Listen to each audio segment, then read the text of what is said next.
The knock on my front door wasn't a knock. It was a summons.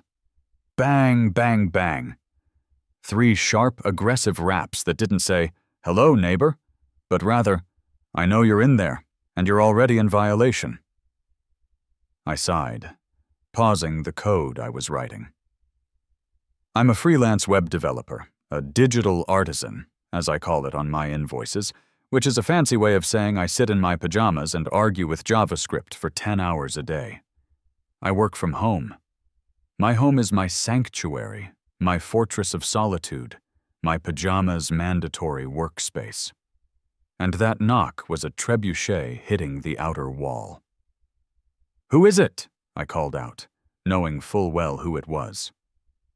No answer. Just the heavy, judgmental silence of an HOA president on the warpath.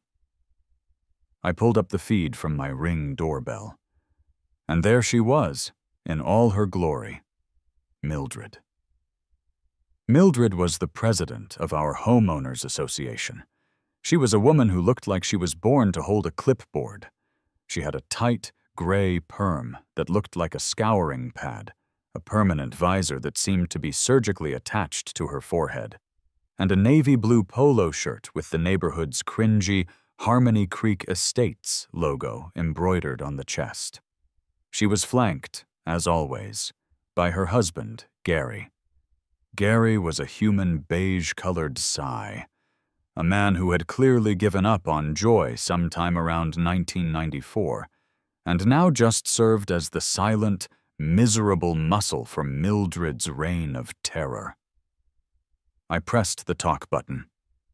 "Can I help you, Mildred?"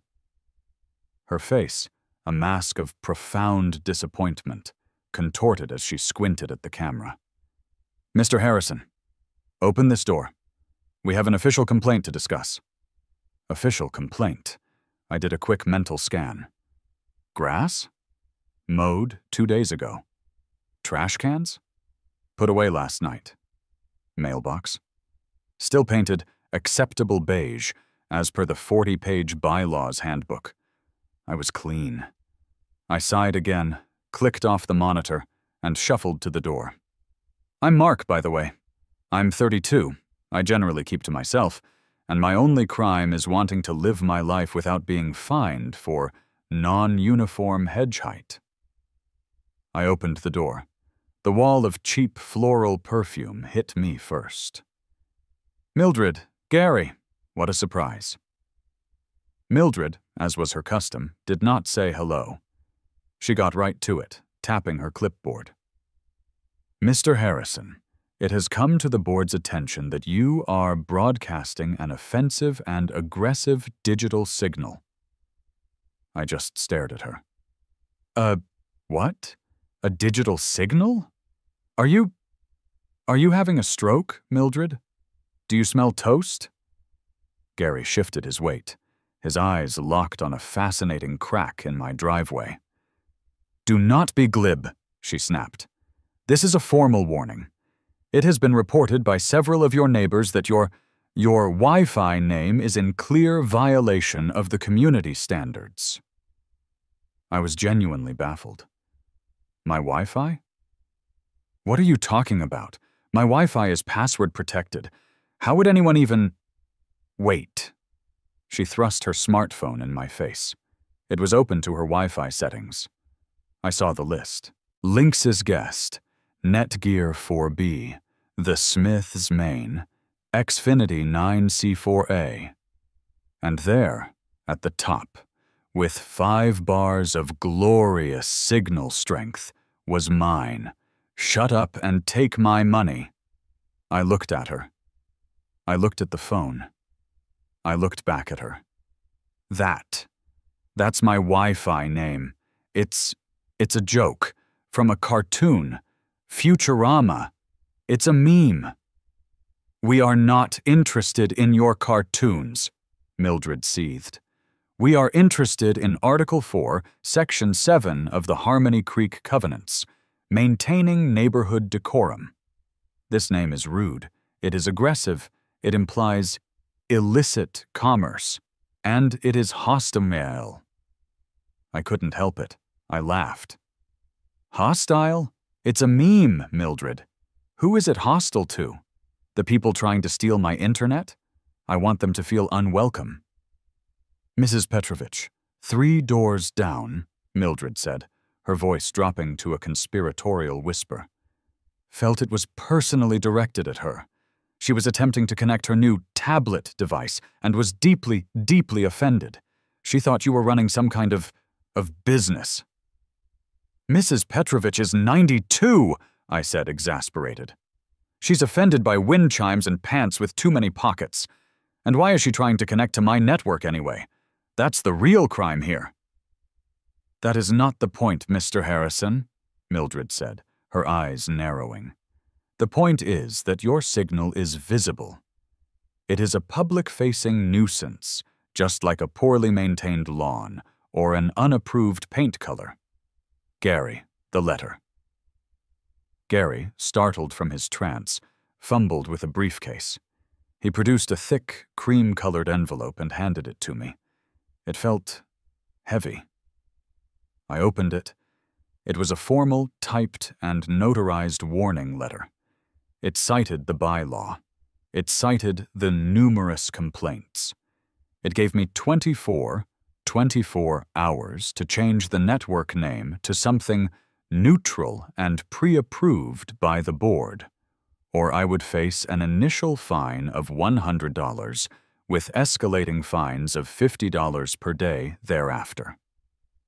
I was stunned. Notarized? For a Wi-Fi name? This was, I should add, not my first rodeo with Mildred. 6 months ago, she fined me $50 because my trash cans were visible from the street for a period of 14 minutes past the 6:00 p.m. post-collection deadline. Last spring, she came at me with a paint swatch color wheel from Home Depot because she claimed my mailbox was sandstone when the bylaws clearly stipulated ecru. They are the same color. She had pushed me. She had pushed me over the edge. A slow, malicious grin began to form on my face. I looked up from the letter and composed my features into a mask of pure, unadulterated shame. "Oh, Mildred," I said, my voice thick with fake remorse. You're absolutely right. I am so sorry. I didn't even think. It was childish. It was immature. Mildred's entire posture changed. She puffed up, her smugness radiating off her like a bad smell. She had won. "Well," she said, adjusting her clipboard, "I'm glad you see reason." "I do," I said, laying it on thick. "I'll change it. Immediately. You're right. We need to maintain our community standards. I'll change it to something professional. Something that really reflects the values of this wonderful community. Something that shows I'm a team player." "Excellent," she said, a thin, triumphant smile on her face. "Harrison Home Network would be acceptable. Or perhaps Unit 7B Main." "I'll find something perfect," I assured her. "You won't even know it's me. Thank you for bringing this to my attention, Mildred. You too, Gary. You're a credit to the neighborhood." Gary just blinked. Mildred, high on her own power, gave a curt nod. 24 hours, Mr. Harrison." "It won't even take 24 minutes, I said. She turned, her mission accomplished, and marched back toward the sidewalk, Gary shuffling miserably in her wake. I closed the door. The click of the deadbolt felt incredibly satisfying. I stood in my entryway for a long moment, the heavy cream-colored letter in my hand. Then I walked back to my office, sat down in my high-backed chair, and pulled up the router's admin page. "Professional, you say?" I whispered to my monitor. "Reflects the community? Oh, I've got just the thing." I cracked my knuckles and started to type. I stared at the blinking cursor in the new SSID text field. The temptation was strong, I'll admit. The first ideas that flooded my brain were purely juvenile. Mildred is a nosy hag. Too direct. Article 4, Section 7 is dumb. Too whiny. Go away, Mrs. Petrovich. Too specific, and honestly, the old lady was just a pawn in Mildred's game. No, this required finesse. I leaned back in my chair and thought about the art of malicious compliance. It's a delicate dance. You can't just break the rules, that's for amateurs. You have to weaponize the rules. You have to follow their instructions to the absolute letter in a way that makes them wish they had never, ever given you those instructions in the first place. What did she ask for? She wanted something neutral.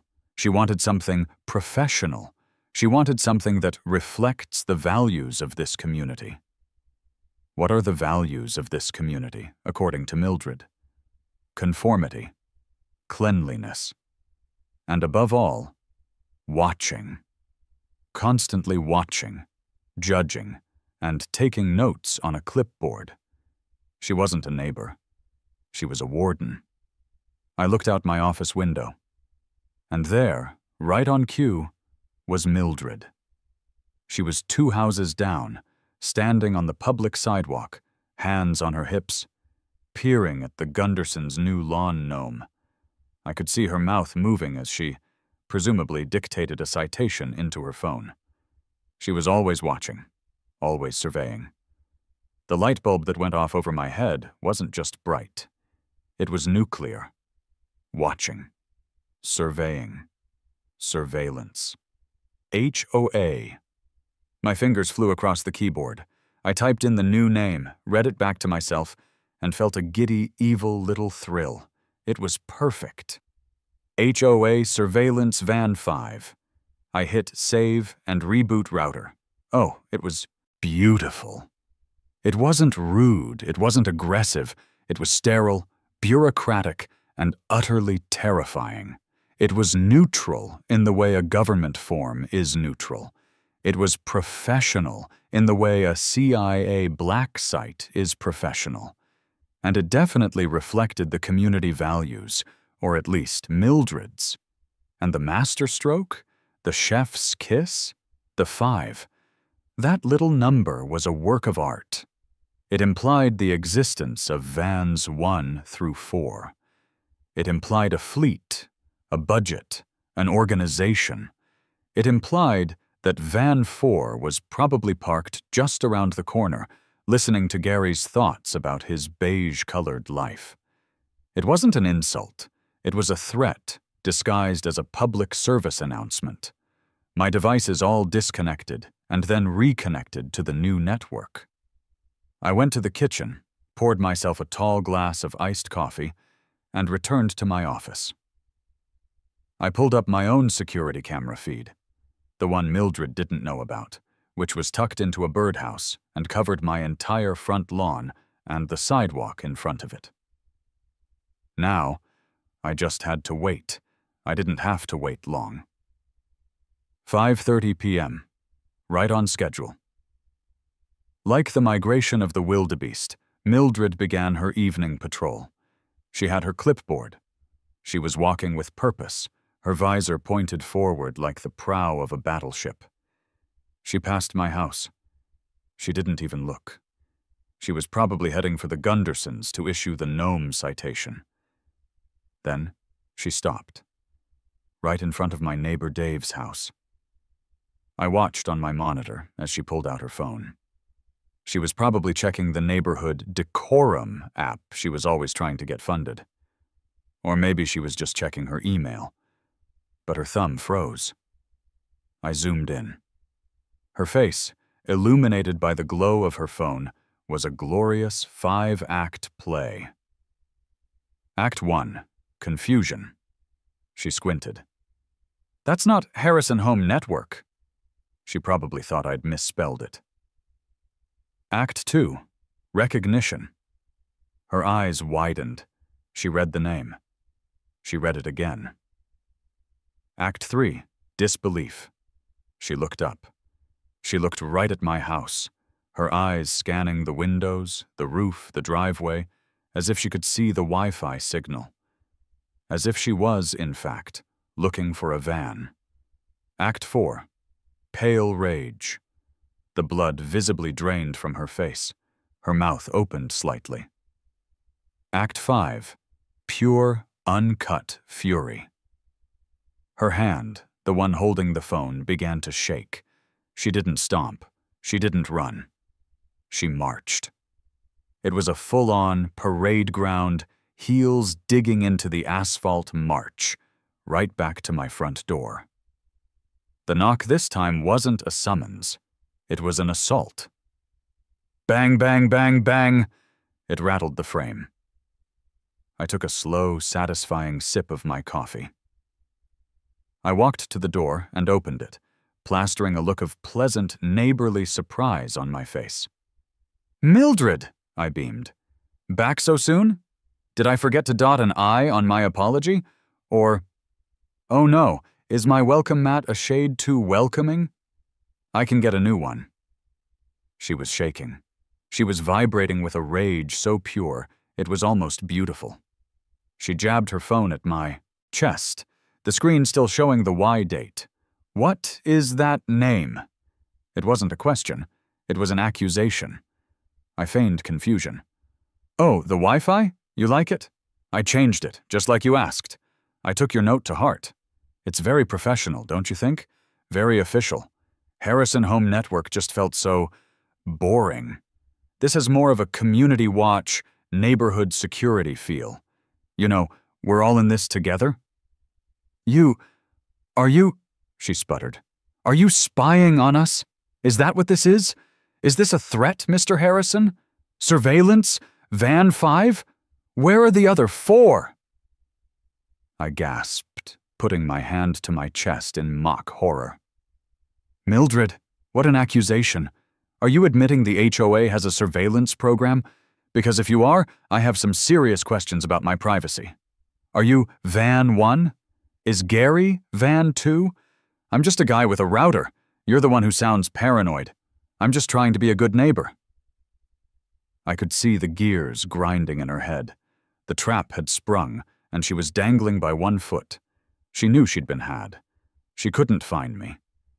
The name wasn't rude. It wasn't aggressive. It wasn't offensive. It was just weirdly specific. If she complained about the word surveillance, she was admitting that she's the one who put the idea out there. She's the one who's paranoid. She's the one who sees spies everywhere. She couldn't touch me. She sputtered, her face a lovely shade of crimson. This is harassment, Mr. Harrison. This is not over. The board will hear about this." "I certainly hope so," I said, my voice dripping with fake sincerity. "I'm thinking of starting a neighborhood watch newsletter based on my findings. You'll be the first one on the mailing list. We have to keep Harmony Creek safe after all." She made a sound like a deflating bagpipe. She stared at me for one long, murderous second. Then, without another word, she spun on her orthopedic heel and stormed off, a cloud of cheap hairspray and pure indignation in her wake. I closed the door, leaned against it, and let out a long, slow laugh. I went back to my office, took another sip of my now perfectly chilled coffee, and opened up my coding project. The Cold War had just gone hot, and I had a feeling I was going to win. Mildred couldn't touch the Wi-Fi name. I had checkmated her on that front. But a cornered tyrant doesn't give up. They just find a new, smaller, pettier front to wage war on. If she couldn't attack my digital signal, she would declare a war of attrition on my entire physical property. The barrage of fines began exactly 48 hours later. Monday. I woke up to a crisp, cream-colored envelope taped to my front door. It was a $25 fine for improperly stored garden hose. I went outside. My garden hose was coiled. It was on a hose rack. It was, by all reasonable standards, perfectly stored. I read the fine's addendum. Said hose was found coiled in a counterclockwise fashion. Per community guidelines for visual harmony, All hoses must be coiled in a clockwise direction. This rogue coiling presents a chaotic and unsettling visual to the streetscape. I stared at my hose. Rogue coiling. She was insane. Wednesday, another envelope. This one was heavier. A $50 fine for non-standard lawn maintenance. I had mowed my lawn on Tuesday, in nice, clean, horizontal stripes. The fine, with a helpful picture of my violation attached, explained my error. The bylaws, subsection 9.b, lawn aesthetics, strongly recommend a diagonal crosshatch pattern for optimal aesthetic harmony and root health. Your horizontal-only approach is considered substandard. Substandard. My lawn. Friday. The big one. This fine wasn't just taped. It was put in a plastic sleeve to protect it from the non-existent rain. A $75 fine for unapproved window covering. She had apparently been snooping around the side of my house. In my office, the one I'm in all day, I have a vintage The Empire Strikes Back movie poster. It's my favorite. You could just see it if you pressed your face against my side yard fence and squinted. The citation read, "Such displays, particularly those of a warlike or intergalactic nature, present a non-uniform face to the community and are not in keeping with the classic earthly aesthetic of Harmony Creek Estates." She was fining me for Star Wars. This woman had declared war on Luke Skywalker. I was now $150 in the hole for a hose, a lawn, and a Wookiee. I was paying this woman's salary, my HOA dues, to be my personal full-time stalker. She wasn't just a busybody anymore. She was a dictator. But a funny thing was happening. The Wi-Fi name was doing its work. The paranoia I had intended to spark in her was spreading, just not in the way I expected. The neighborhood Facebook group, usually a sleepy place for lost cat pictures and complaints about dog poop, became ground zero. It started with Brenda from 4B, one of Mildred's loyal lieutenants. "I'm just saying, I'm deeply concerned. Why Van 5? What is he implying? I don't feel safe in my own home anymore. Is the HOA really watching us? What are they hiding?" The paranoia had backfired. People weren't scared of me.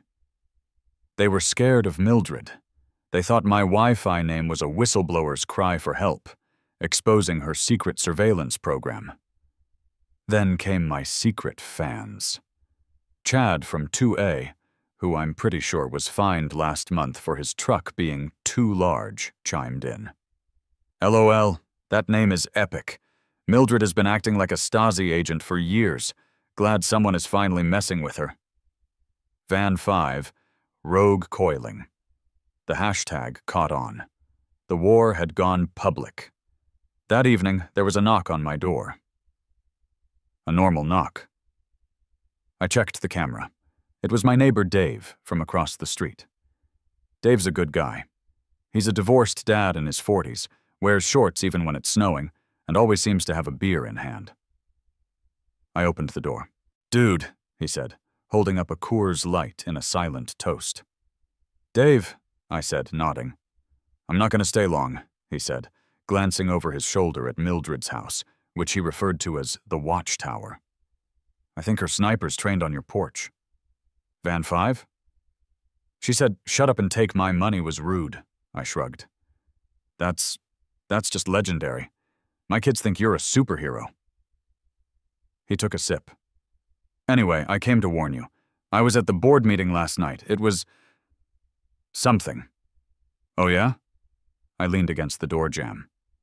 "Yeah, it was supposed to be about the new pool furniture, but Mildred hijacked the whole thing. She was completely unhinged. She spent 20 minutes on your Wi-Fi name. She was demanding. demanding they authorize a special budget to hire a private investigator to run a digital counter-surveillance sweep on your house. You're kidding me. Nope. She wants to see if you're operating a private security firm or, and I quote, a foreign intelligence cell out of your house. A foreign intelligence cell? Because of a Wi-Fi name? Because of Star Wars, Dave corrected. She called it rebel propaganda. Anyway, the board, they voted her down. 4-1. Even Gary voted no. I think he was scared. But Mark, she's gunning for you. The fines? That's just the start. She's measuring your shrubs, man, with a tape measure. I saw her. We chatted for another minute. Then Dave crushed his can in his hand. Stay strong, man. You're doing the Lord's work. Van 5. He jogged back across the street. I went back inside, but I was too wired to work. I went to my porch and sat down, staring at the growing pile of cream-colored envelopes. Then another one. Mildred must have been waiting for Dave to leave.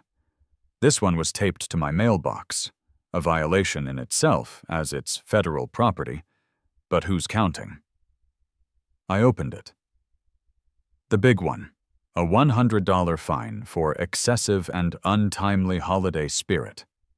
I had put up a single, tasteful string of white LED lights around my porch roof. It was October 18th. I like ambiance. The citation read, Per bylaw 9.c, no holiday decorations of any kind, including but not limited to lights, wreaths, inflatable figures, or items of a jolly nature, may be displayed before November 15th. I was being fined for jolliness. I sat there on my porch step, the $100 fine in my hand. I looked at the $75 fine for Star Wars, the $50 for my lawn, the $25 for my hose. I was at $250 in less than a week. I looked at Mildred's house. I thought about what Dave said. She was demanding they hire a PI. She's obsessed with the idea of a surveillance van. She's measuring your shrubs. The plan that formed in my mind was so sudden, so perfect, and so breathtakingly stupid that I almost laughed out loud. She wanted a surveillance van. She was obsessed with the idea of a surveillance van. She was fining me into oblivion because of the idea of one. You know what? I said to myself. A surveillance van is a great idea. She earned it. She manifested this. She put this energy out into the universe, and who am I to deny the universe? I pulled out my phone. I didn't Google HOA lawyer or how to fight stupid fines. I Googled custom auto body shop near me. I scrolled past the ones with glossy pictures of restored muscle cars and landed on one with a gritty, no-nonsense name. Sal's Custom Auto and Paint. We fix anything. I hit the call button. Hi, I said. Is this Sal's Custom Auto and Paint? The one on 14th Street? A gruff voice on the other end answered. Yeah, Sal speaking. We're busy. What can I do for you? Hi, Sal. My name's Mark. I have let's call it a unique project, a passion project. I need to buy a van. We sell vans? Sal asked, already sounding annoyed. No, I need you to find one for me, I said, pacing my porch. A specific kind. A very specific kind. One that looks authoritative. There was a pause. Authoritative? Like a new blacked-out Sprinter? VIP transport? No, God no. The opposite of that. Like a 1990s white cargo van. The kind that has free candy vibes, but more governmental. The kind you see parked near a sensitive building for 3 days straight. And nobody questions it, and I need some custom work, paint job, blacked-out windows, and some accessories. On the roof. Another pause. This one was longer, more intrigued. Accessories. What kind of accessories are we talking, Mark? Let's just say, I want it to look like it could listen to your thoughts. From space. Can you come by tomorrow? My house. Bring an estimate pad. And be discreet. My neighbor's watching. There was a low, gravelly chuckle on the other end of the line. Mark, I don't know what you're into, and I don't want to know. But I like the sound of it. Tomorrow at 10. This sounds like my kind of job. The next morning, at 10:00 a.m. on the dot, a tow truck that looked like it had survived the apocalypse rumbled down my quiet, harmonious street. It was bright red, covered in grease, and had Sal's Custom Auto and Paint painted on the door in a font that looked like it was on fire. It parked right in front of my house, taking up 2 spaces. Mildred's blinds across the street twitched so hard I thought they might snap off. A guy who could only be Sal hopped out. He was built like a vending machine, with a thick neck, arms covered in tattoos, and a grease-stained Sal's t-shirt stretched tight over his stomach. He had a friendly, bewildered expression and a clipboard in his hand. "Mark?" he called out. "Sal, thanks for coming," I said, walking down the driveway to meet him. "Sorry about the discreet part. Your truck is loud." "She's a classic," Sal beamed, patting the truck's fender. "So authoritative, huh? Listen to your thoughts from space. Let's see the patient." "That's the thing," I said, lowering my voice. "There is no patient.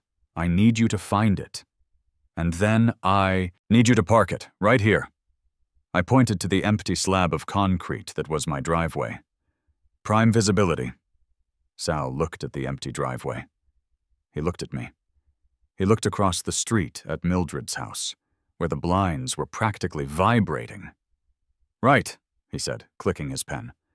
"So, you're starting a plumbing business? Mark's Plumbing." "Nope," I said, a grin spreading across my face. "I want you to find me the most beat-up, 90s-era Ford Econoline or Chevy G20 you can find. White. Preferably with a bit of character. Then I want you to paint it. Stark, government, we forgot to wash this. White. Matte finish." Sal nodded slowly, writing this down. "Matte white. Got it. No nonsense. And on the side," I said, barely able to contain my glee. "In big black, very official-looking, blocky, you are about to be audited letters. I want it to say, HOA Surveillance Van 5. Sal stopped writing. He slowly looked up from his clipboard, a single, bushy eyebrow raised. He wiped a hand on his already dirty jeans. "Come again?" "You heard me? HOA Surveillance Van 5.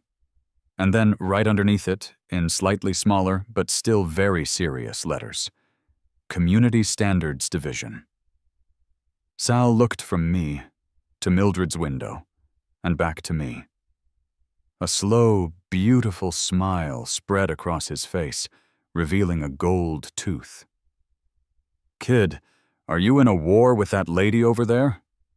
"I'm just a homeowner who believes deeply in community standards, Sal," I said, trying to look pious.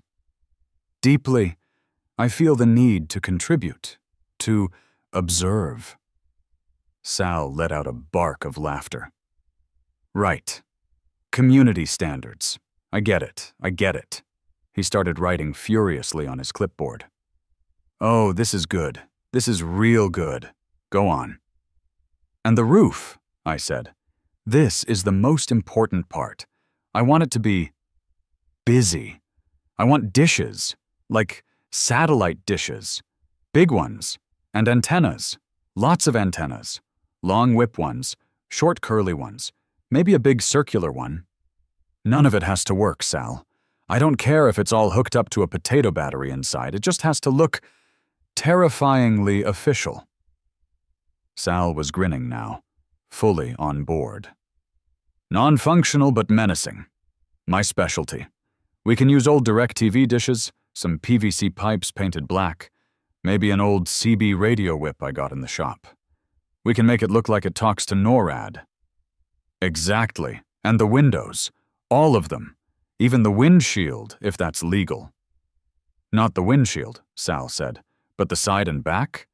We can make 'em so black you can see your own terrified reflection. Limo tint, double ply. Yes, that. How much? Sal looked at his clipboard, looked at the driveway, and looked back at Mildred's house. Well, finding the van, that's a few grand. The paint, the custom lettering, the tint, and the non-functional but menacing antenna array. That's all custom fab. It's gonna cost you. The terrifyingly official font ain't cheap. He scribbled a number and showed it to me. It was a lot. It was more than all my bogus finds combined. But at this point, it wasn't about money. It was about art. It was about justice. When can you start? I asked. You're serious? Sal laughed. I love this. I can have a van sourced by tomorrow. Give me 2 days to work on it at my shop, then we'll bring it here to finish. No, I said. Find the van, but do the work here. In my driveway. I want her to see it being built. Sal's eyes went wide. Here? In the driveway? Kid, you are a sick, twisted man. He scribbled on the pad again. Gonna cost you extra for the mobile setup, and for the performance aspect. Worth it, I said, shaking his hand. 2 days later, a flatbed tow truck, a different, even rustier one, rumbled down the street. On its back was the most perfect vehicle I had ever seen. It was a 1998 Ford Econoline, puke beige, with a suspicious-looking rust spot over the rear wheel well and one gray door that was clearly from a different, sadder van. It was an absolute lemon. It was beautiful. Mildred was out there immediately, her phone in hand, taking pictures. That's a commercial vehicle. That's a violation of Article 9. You can't park a commercial vehicle here. I was ready. It's a private vehicle, Mildred, I shouted from my porch. It's registered to me. I'm a hobbyist. Amateur radio. It's my new hobby. Sal and his crew arrived right behind it. They winched the van down onto my driveway, where it sat, leaking something. Then, the masterstroke. Sal's crew unfurled a giant, ugly, bright blue tarp and, with a series of poles and ropes, created a massive tent over the van. Mildred, who had been documenting the van, now started documenting the tarp. That's a structure, an unapproved structure. Sal, bless his heart, was ready for her. He walked over, holding up a laminated printout of the HOA bylaws. Ma'am, per Article 6.c, temporary structures, including tents or tarps, for the purposes of home or auto improvement are permitted for a period not to exceed 48 hours. My clock starts now. We'll be out of your hair in 47 hours and 59 minutes. Mildred's face was a glorious shade of purple. She was vibrating on the sidewalk, taking pictures of the tarp, of Sal, of the printout. She was, for the first time, totally and completely powerless. For the next 2 days, my driveway was a hive of activity. There were sounds, the whine of an angle grinder, the hiss of a spray paint gun, the thwack of rivets. Sal and his two-man crew were artists. They were having the time of their lives. I brought them lemonade and sandwiches. They were like Santa's elves, if Santa was a petty, vengeful homeowner and his elves were burly men with neck tattoos. Mildred watched. She didn't leave her window. I'm pretty sure she set up a cot. She had a camera with a telephoto lens. She was documenting every single second, building her case. Then, on the second day, Sal called me. "It's time, boss. The unveiling." My heart was pounding. I walked outside. Sal and his 2 crew members were standing by the blue tarp, covered in white paint dust and grease, beaming like proud fathers. Is it everything I dreamed of?" I asked, my voice hushed. "Kid," Sal said, putting a heavy arm on my shoulder. "It's more." With a theatrical flourish, Sal and his guys each grabbed a corner of the tarp. "And pull!" They yanked the tarp back, and it fell to the ground in a heap. I think I heard an angel sing, or maybe that was Mildred, choking. It was beautiful. It was the most magnificently, breathtakingly ugly thing I had ever seen. The puke beige and rust were gone, replaced by a coat of matte, government-issue white paint so sterile it looked like it belonged in a hospital or a CIA black site. It was stark. The windows. Sal had outdone himself. They weren't just tinted, they were voids. You couldn't see in, not even a shadow. They just reflected the sky. And, yes, I could see it. Mildred's horrified, slack-jawed face in her window. And the roof. Oh, glory be, the roof. It was a symphony of junk. It looked like a porcupine had mated with a radio shack. There were 3 whip antennas of varying lengths, one of which was so tall it nearly brushed my oak tree. There was a giant, fake, satellite dish Sal had clearly salvaged from a defunct 90s motel. There were 4 very obvious, very black, and very fake 360-degree security cameras mounted on a custom rack. It was a technological monstrosity. And the lettering. Sal had nailed the font. It was perfect. HOA Surveillance Van 5 Black. Blocky. No nonsense. And underneath, in the same grim font, Community Standards Division. It was done. It was real. It was parked in my driveway. Across the street, Mildred's front door burst open. She didn't knock. She didn't walk. She screamed. It was a high-pitched tea kettle at full boil shriek that probably scared birds in the next county. "What is that? What is that atrocity?" She marched. Not to my door. Right onto my lawn. A major escalation. She was trembling, her clipboard held in a white-knuckled grip. You can't do that. That's impersonation." I had been waiting for this moment. I was sitting on my porch, sipping an iced tea I had prepared specifically for this. I took a slow, deliberate sip. "Impersonating who, Mildred?" I asked calmly. "The Community Standards Division? As far as I know, it didn't exist an hour ago. So I founded it. This morning. I'm the president, chief operating officer, and lead field agent. This," I said, gesturing to the van, "is my company car. I'm just observing the standards of the community. I'm, she was sputtering, her face a color I had only ever seen on an eggplant. "I'm calling the police! I'm calling the news! I'm calling the mayor!" "Please do," I said, giving her my brightest smile. "I'd love to talk to the news. Local man champions community standards. Nosy neighbor tries to..." "Shut him down!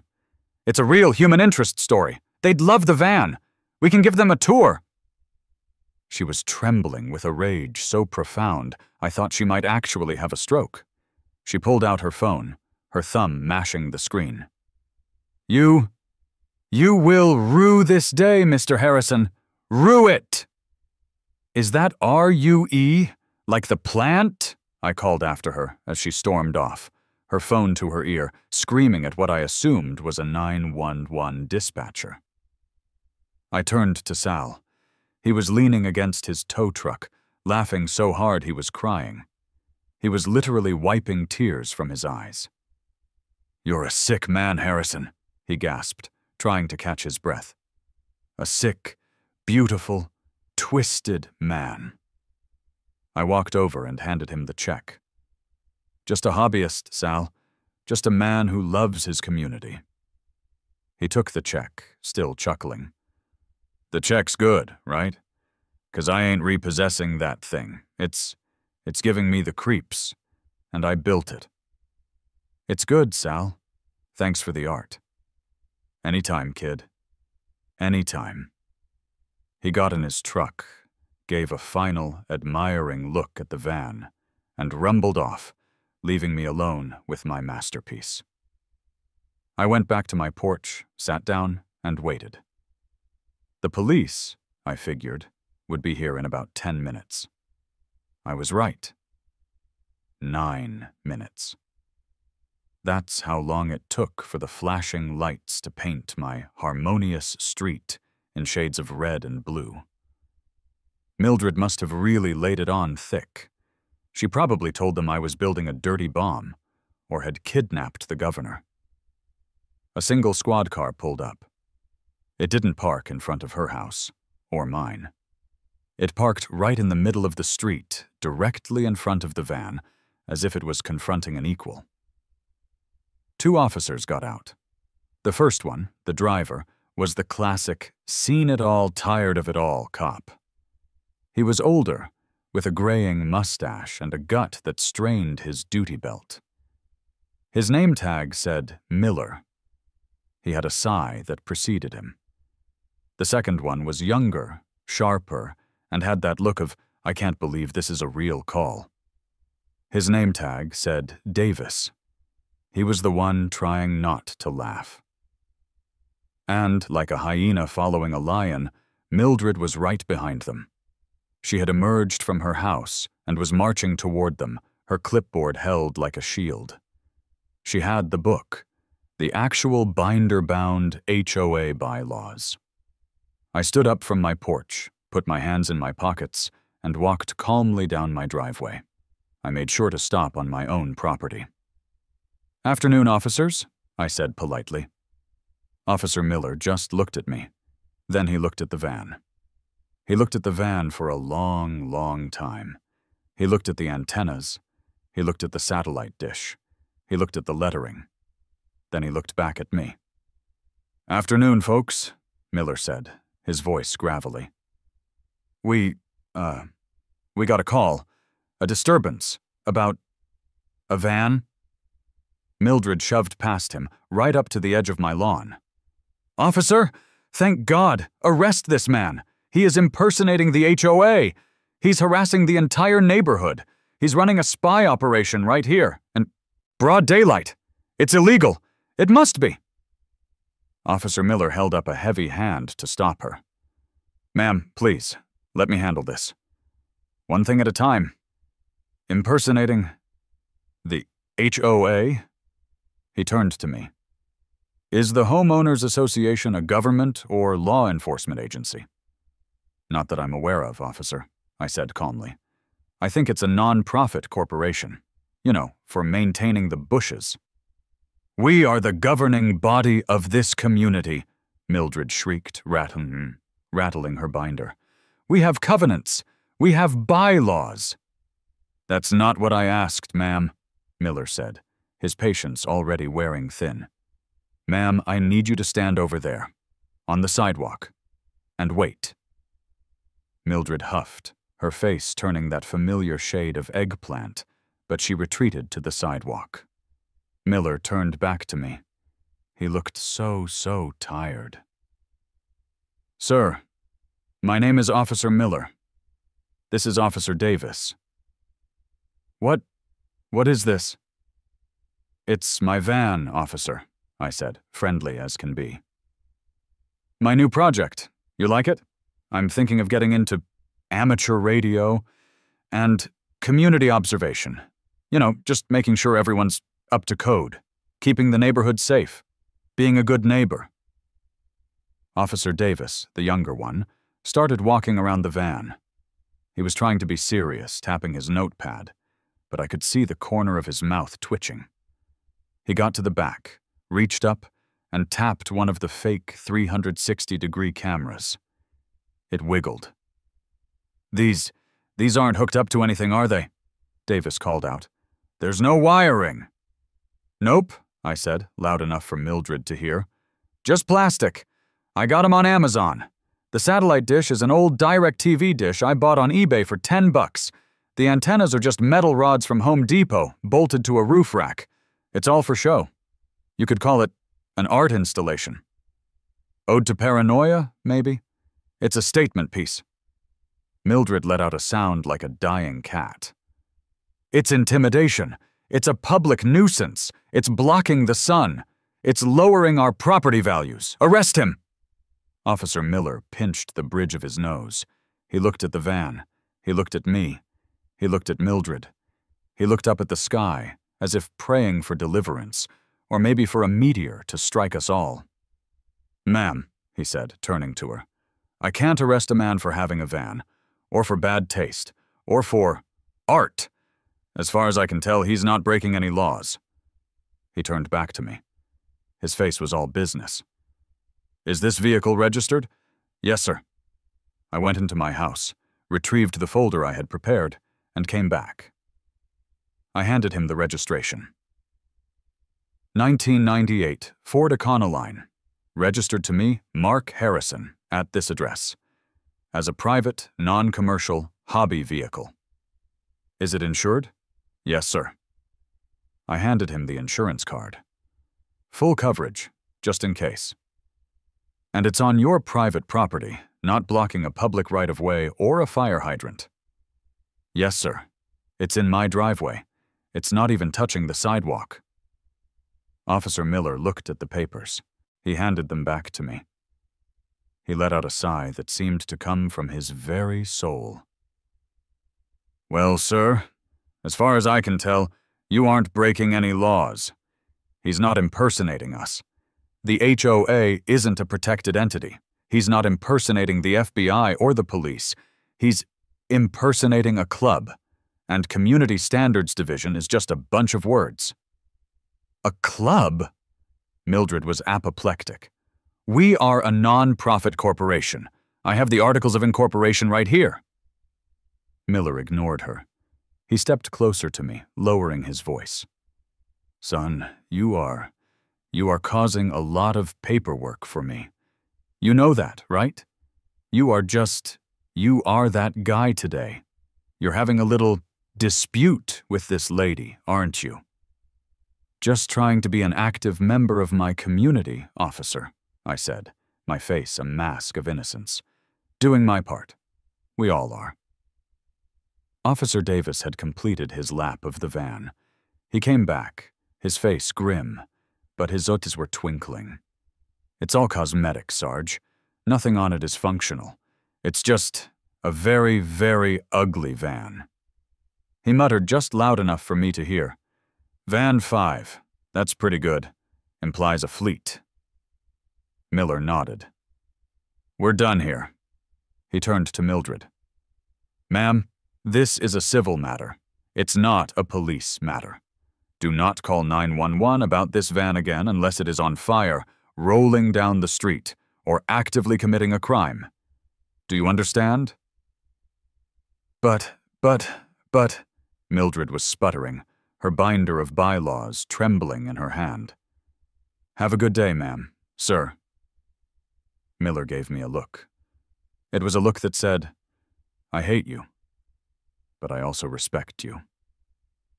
The two officers got back in their car. Miller was shaking his head. Davis was visibly smiling as he closed his door. They backed up and drove away, the flashing lights disappearing down the street. It was just me, and Mildred, and the van.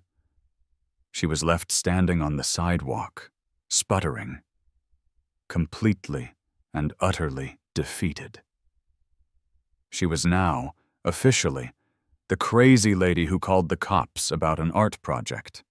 She had played her trump card, and it was a 2 of clubs. She had no power here. She gave me one last look. It was a look of pure, unadulterated hatred that could curdle milk. Then, for the first time since I'd lived here, she turned around, said nothing, and retreated into her house. The slam of her front door echoed down the street. I looked at my van, my beautiful, ugly, terrifying, and 100% legal van. I went back inside to get a beer. I'd earned it. The van stayed.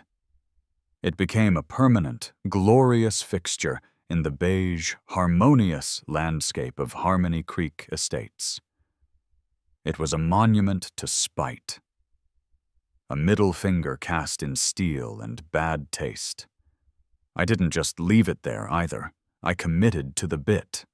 I bought a cheap folding chair, and on nice evenings I'd bring my laptop out.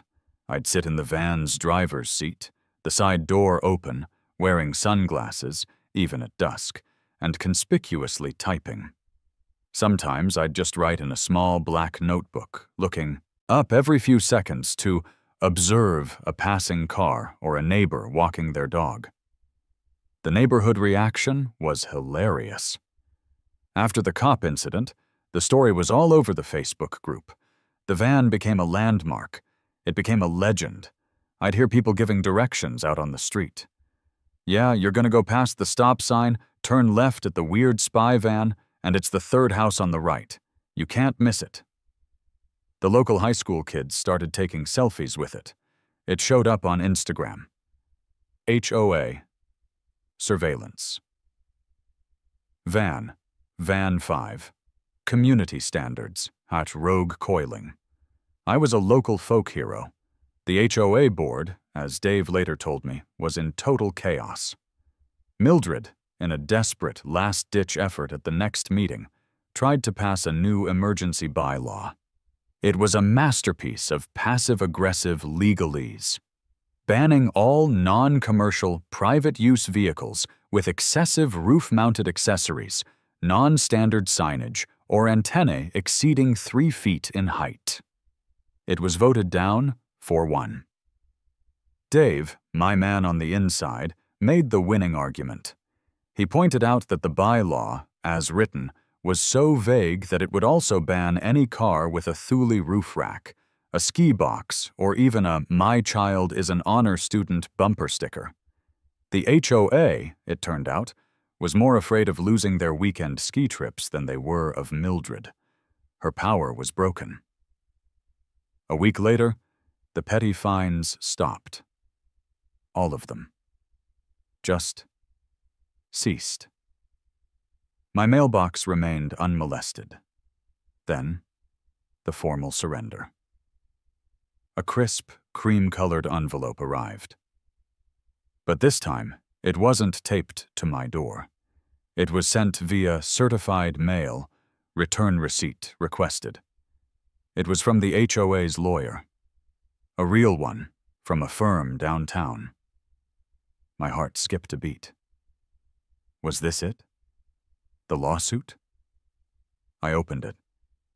It was a single page. It wasn't a cease and desist. It wasn't a lawsuit.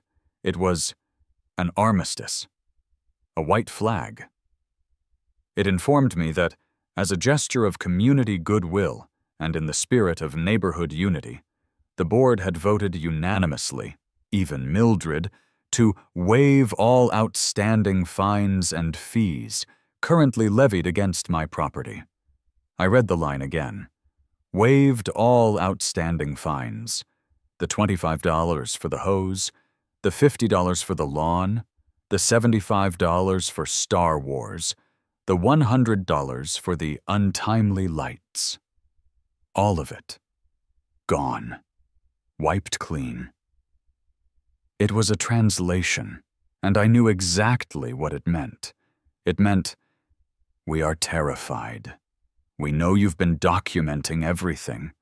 We know you're crazy enough to build a fake spy van, and we're terrified you're crazy enough to sue us for harassment.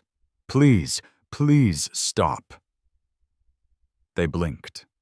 I had won. Which brings me to tonight. It's a beautiful Friday evening. a month after the van's glorious arrival. I'm on my porch, drinking a well-deserved beer. The sun is setting, casting a lovely, long shadow from the van's biggest, most obnoxious antenna. That shadow, I note with satisfaction, is currently falling directly on Mildred's front door. I see her. She's walking her tiny, nervous-looking dog. She doesn't look at me. She doesn't look at the van. She keeps her eyes glued to the sidewalk. She just keeps walking. Her head is down. She is a defeated woman. The reign of terror is over. The screen door of my house creaks. It's Dave, wandering over with a six-pack under his arm. It's really something, man," he says, nodding at the van, then at Mildred's retreating form. He hands me a beer. "You won. You actually really won." I take a long sip. "The war's not over, Dave," I say, a small smile playing on my lips. "It's just a ceasefire." Dave looks at me, confused. "What do you mean? What more could you possibly do? You've broken her. She's not even measuring your grass anymore." I take another sip, enjoying the moment. "Well, I got a little bored this afternoon. All this winning was making me restless, so I set up a new guest Wi-Fi network, just for the van. It's got its own dedicated router now, hidden inside." Dave's eyes go wide. "Oh no. Mark, no. What did you call it?" I smile into my beer. "HOA Surveillance Van 5 Drone Control." Dave just stares at me, his mouth open. I take another sip. "I figured I'd start shopping for a drone tomorrow," I say.